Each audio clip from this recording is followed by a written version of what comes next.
Well, welcome back to the summit, sponsored by The Truth About ADHD. And for this interview, we have a guest, Bonnie Mincu. Sorry, you just told me how to pronounce your last name, and I feel like I stuttered over Mincu. And she's going to share with us some of the really profound work that she does in coaching primarily adults with ADD, ADHD, and how to get what they want out of life and function more effectively, not just in spite of, but in concert with maybe how their brains work differently. So I'd love to start by asking you to tell us a little bit about you and kind of like your background, how you got to be doing the work you're doing, and a little bit more about what it is you do these days. Great. Well, thank you. So nice to be on this program. I got started doing the work I'm doing after 23 years in corporate, and I was an executive coach. Well, among other things, I didn't know I was ADD, but I did change careers a lot. But I was an executive coach, trainer, and consultant, and decided to take up art and was painting all the time that I wasn't working, and consulting wanted to send you out of town a lot, which didn't allow me to do oil painting very well. So I decided I could do that on my own and call on these large companies on my own. I didn't need to be employed. Well, went off on my own, and suddenly, without any clients and without any structure, everything fell apart for me. I didn't know what was the matter with me. I was somebody who was very dependent on a fast-paced, structured environment with deadlines. Turned out I was ADD. No great surprise, I guess, to our audience.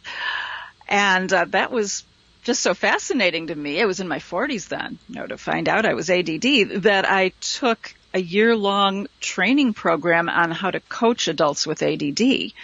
And that allowed me to help myself and coach myself over that hump. And it turned out that that's the part of my coaching practice that just took off. So I went off in a completely different career direction and formed Thrive with ADD for coaching and training adults with ADD. So that's sort of how I got here to this place. My background in consulting had been in change management and process redesign, which turned out to be very important for coaching people with ADD, because essentially what we're doing is looking at each individual's process and seeing where it breaks down. Gotcha. And so that's a lot of the topic that I have today. Yeah, excellent. So that's interesting. That's definitely a interesting career arc, I guess you would call it, to go from corporate and really discovering what it sounds like you're saying is you really discovered, yourself as someone with ADD once you didn't have that structured life, and do you find that to be the case with a lot of adults that you work with? Oh, yeah. In some, it's the opposite. So you have certainly, and we've heard the stereotypes of ADD people that can't follow the rules and they can't fit into a structure, but you have a great many who fall apart without the structure.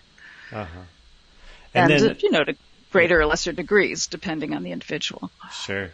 And then, certainly a wondering I have in this, with the perspective you come from and how long you've been doing this, is it a surprise often to people that when they figure out that's what's going on with them and why they're having, why they're seeking consultation or coaching? I think less and less of a surprise as we hear more about it. And we're becoming more and more aware that it is genetic. Often people find out when their children get diagnosed. I have people that find out when their grandchildren are diagnosed, and so it kind of works its way through the generations of the knowledge of, that's what was the problem my whole life. Uh-huh. And then and a lot of people say they always knew something was wrong, but they just didn't know what. Sure. Yeah. So you must run into a lot of people who have children, with ADD or ADHD as well. And so, that can sort of double the challenge, I guess. And then if you consider maybe you got raised by somebody with it too, then, you get it from both sides. That's fascinating. So you've been working with primarily individuals, or do you work with groups, or tell us a little bit more about how you do your practice? I work with individuals. However, I've done a lot of training programs. And so when someone signs up for my online training program, in a way, they're in a group. But I don't do much really group coaching. So it's more that you're part of a group, but when I'm coaching you as an individual. Gotcha. And what are some of the most common challenges that you find that the people you work with run into that you really help and make a big change for them? Well, one of the really big ones is that people can't get started on things. And something I've discovered, or maybe just started talking about back when no one else was really talking about this, is people say they procrastinate. And it was becoming clear to me that a lot of the times people were not procrastinating. They really were unable to get started. They were mentally paralyzed for a lot of different reasons. Now the big word you hear is overwhelm. So people will automatically say, I couldn't start, I was too overwhelmed. And again, if we get picky, I'll say, well, sometimes you're not really overwhelmed. Your brain is fooling you into thinking there's too much to do, but you're really struggling with a different kind of an issue. But the intriguing thing is, why is someone not able to get started? And it can be task specific, but people tend to have patterns that keep coming up for them over and over, why they can't get started on things. Huh. So what's the distinction that you're drawing between procrastination or just not getting started? Can you tell me about that? Well, I'll say procrastination, if we look at it, is sort of a willingness, and it's usually for something pretty boring, kind of routine, You just don't feel like it, basically. I came up with a model of characters people might carry around in their heads, and I call that one a little whining 2-year-old, whiny Winnie. She just, I don't feel like getting started. That's procrastination. Mental paralysis is more like you want to get started, you should, you feel bad that you can't, and somehow you just can't. And that's unable to get started. So overwhelm is a real common reason why, your brain's just sort of frozen or flooded, can't focus. There are also reasons having to do with disorganization, like you can't find what you need to get started and you dread looking for it. Ironically, there's a cycle a lot of people have of shame where they might have procrastinated, then they're so late getting started, and they're so ashamed about that keeps them from moving forward and causes even more of a problem than actually having ADD sometimes. So there are those emotional reasons. And then there are people that just executive functioning, maybe they can't figure out where to start or how to start. Or how to sequence the steps in a project. Yeah, that's very interesting. I'm glad you brought up that point. Well, all of those, but certainly I think the one about feeling ashamed or that's an interesting one to point at too, because I guess I can relate to that. Not that I can't relate to the other ones as well, but just where you feel like that, how are other people going to see me for not starting, or I've made such a big deal out of this being something that's important to me, but here I am not doing anything about it. Mm-hmm. So I can certainly relate to that. How do you help people with that one in particular? Well, first of all, they need to identify that is an issue. Mm-hmm. So shame usually wasn't the very first one. Usually the shame comes about because they feel they were bad in some way. So maybe they started out what they think of as procrastinating. Maybe they were overwhelmed or didn't know how to start, but they think of it as procrastinating. Therefore, they feel ashamed in a situation where they might be working. They don't want to tell their boss why it's going to be late, or maybe they start a project, realize they need some help, and are too ashamed to ask for help, so they can't even work on the thing. This happens a lot actually with clutter and organization in the house.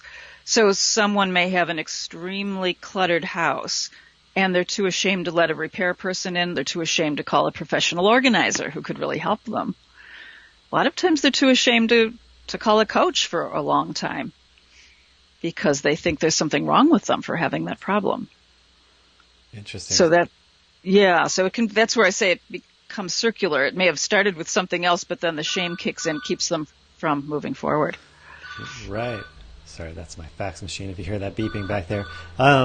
So that's interesting. So it's kind of like what I hear coming forward in what you're saying is that the real task at hand for the person is to do some self-examining to understand what it is that's going on that's sort of short-circuiting the cycle rather than just Right. I'm a lazy person, or whatever the shame thoughts Right. are, or Right. I'm just disorganized, like how to overcome that. And I know in our pre-chat material, you mentioned that there's a process that you use with people to help people get started.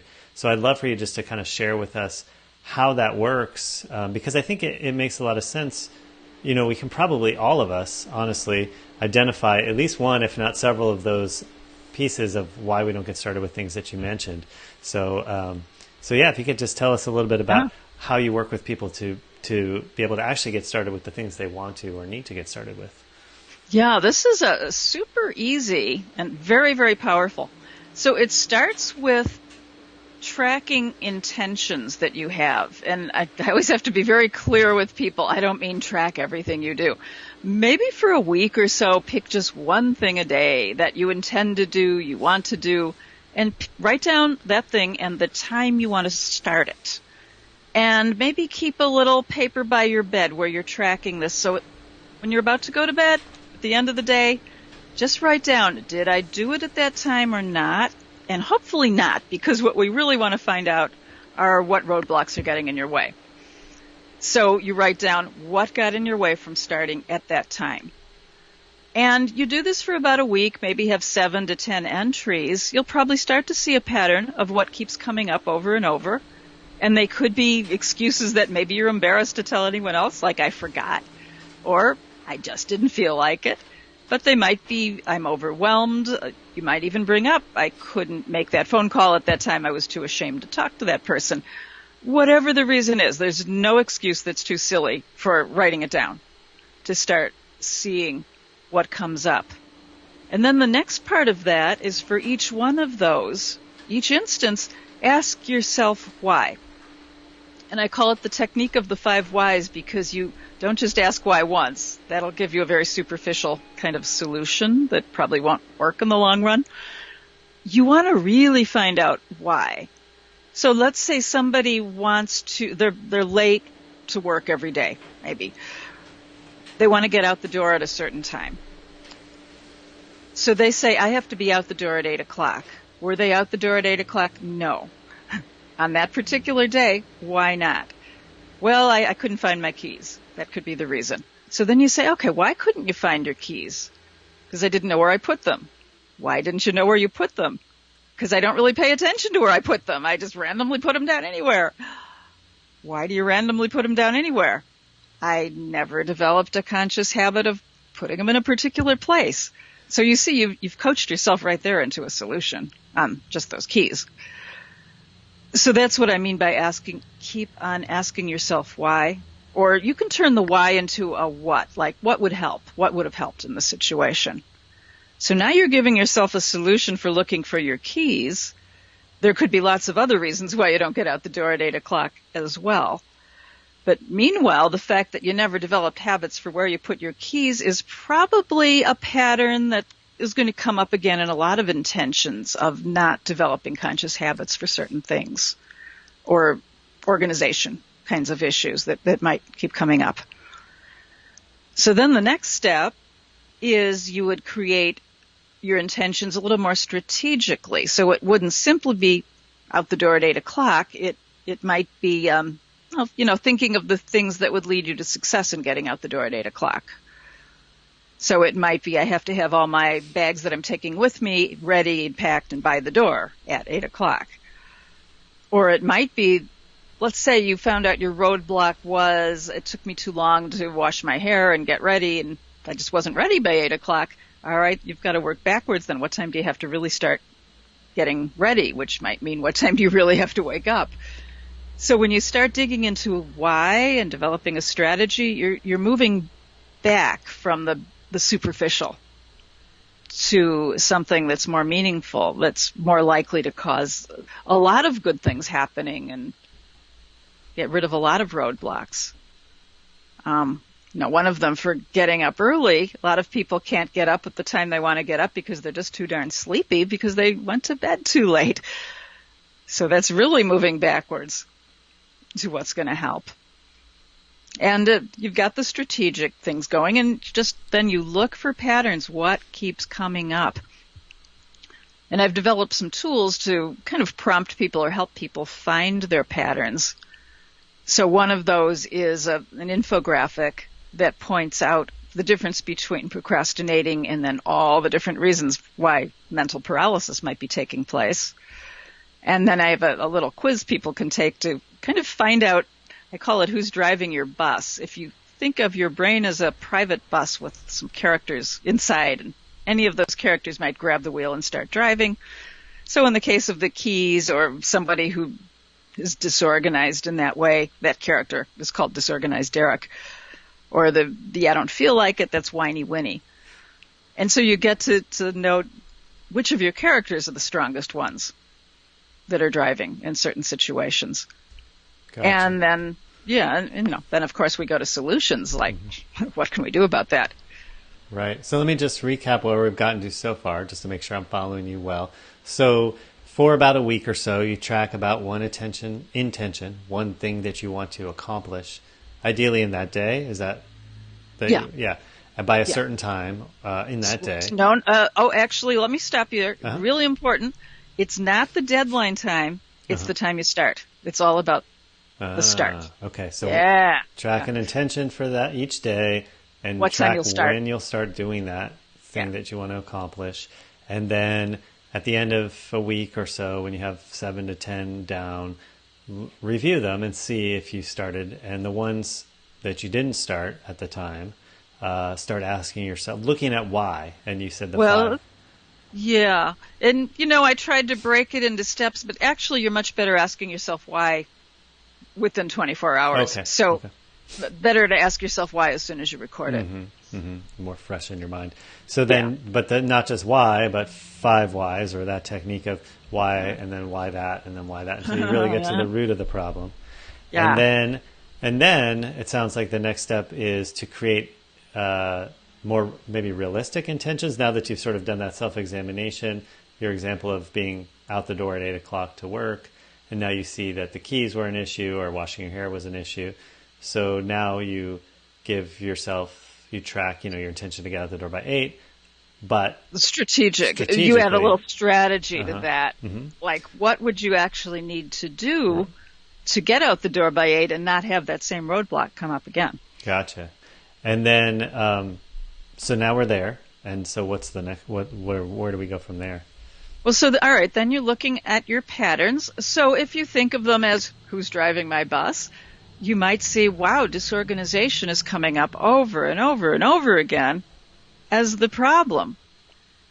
So you try to get to, well, what's the root cause of it? Why am I so disorganized? And again, you can end up thinking of it in terms of characters. There's one called Impatient Iggy. Am I not putting things away because I'm just too impatient to? Because I think it will take me too long? What's really the reason? Or is it more like overwhelm? I just don't know where to put things, or I don't know where to find things, or I don't know how to create an organized system. So everybody's disorganization is different.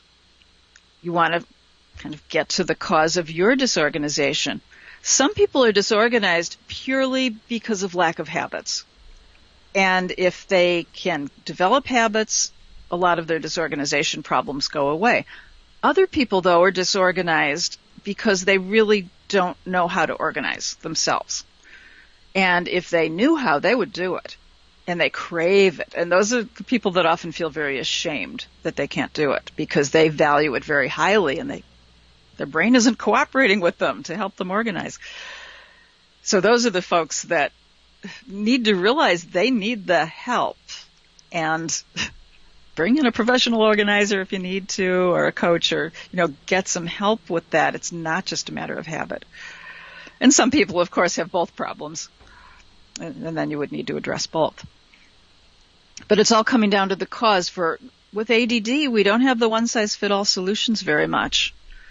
So it's really knowing yourself and your individual strategies, what you're going to need. And once you know that, you don't just grasp at straws and, every new strategy and solution and new book, and you think that's going to help.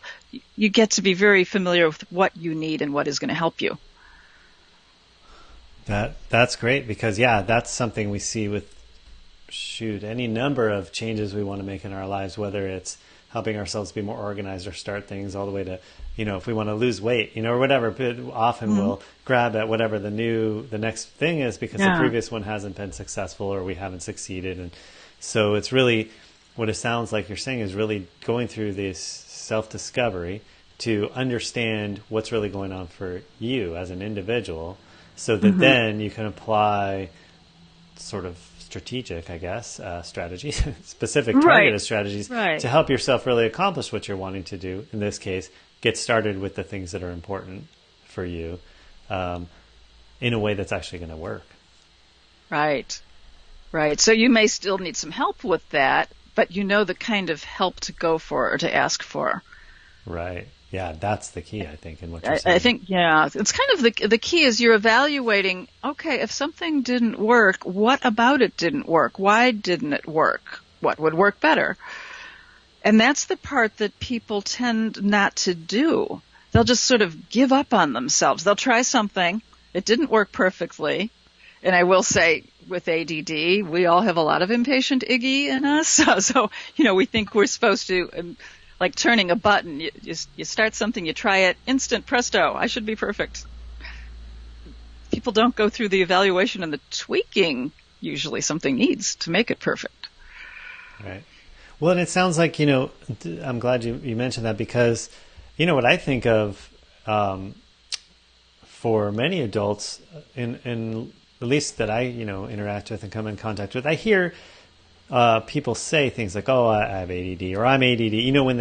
When something, they forget something, and it's sort of like almost an offhand comment, not like they've actually evaluated and said, "Okay, yeah, this is actually what's going on, and here's all the places it affects my life," and maybe even been diagnosed and those type of things. But that being said, it also seems to me like what you're sharing is something that is a valuable process, likely for anyone who has difficulty getting things started, ADD or not, that's, adds perhaps extra challenge to this process, but the getting to the root of what's really going on and being able to be strategic about what we want to accomplish in our life is really, it's a valuable skill and tool for any of us, this will work for anybody. Yeah, definitely. Absolutely. Well, cool. So you mentioned the infographic, and I know that's something you had talked about sharing with our audience. So tell people how to find that, because I imagine some people are, how much impatient Iggy do I have? So there's actually two tools. Both of them can help, and they're fun. One of them is what I call the procrastination tree infographic, and you can get to it on my website, thrivewithadd.com. That's THRIVEWITHADD.com. It's on the home page towards the top. There's a blue button that says send it now or something like that. And that will get you the procrastination tree tool, as well as then by email some instructions of how to use it. The characters on the bus, those are fun. And that's a little quiz. thrivewithadd.com/quiz. We'll put those links below too, in the comment section under this video. So, certainly people can either follow your instruction or click on the link below. Okay. That's how you will get the tool and the characters. Excellent. And so for people who want to know more about you, maybe even reach out to you, you mentioned you do courses and other individual exercises. How do they find you? What's the best way to do that?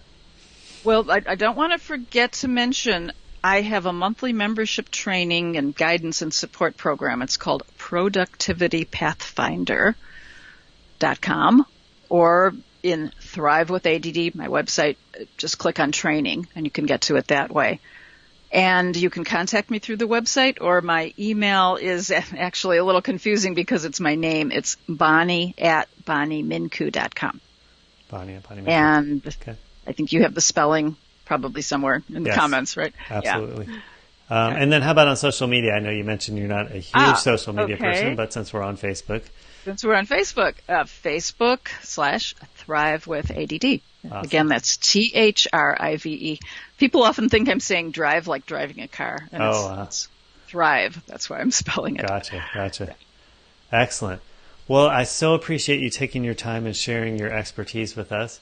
I know personally I've gotten some things out of this that I'm going to employ myself, and I think that it's so valuable to bring this perspective to the table for those of us that are adults, with ADD. As we were talking at the beginning, a lot of times, there's a lot of focus often on our kids. They're having struggles in school and that type of stuff with ADD, ADHD, but to also understand how it's affecting our lives as parents, or even grandparents, as you mentioned, and to be able to put these strategies in place and then really be an example for our kids on the one hand, and then be able to share with them also strategies and techniques that'll help them as well. And so I thank you very much for being part of this and giving your time and your expertise. Great. Thank you. You are very welcome. Bye-bye. Bye.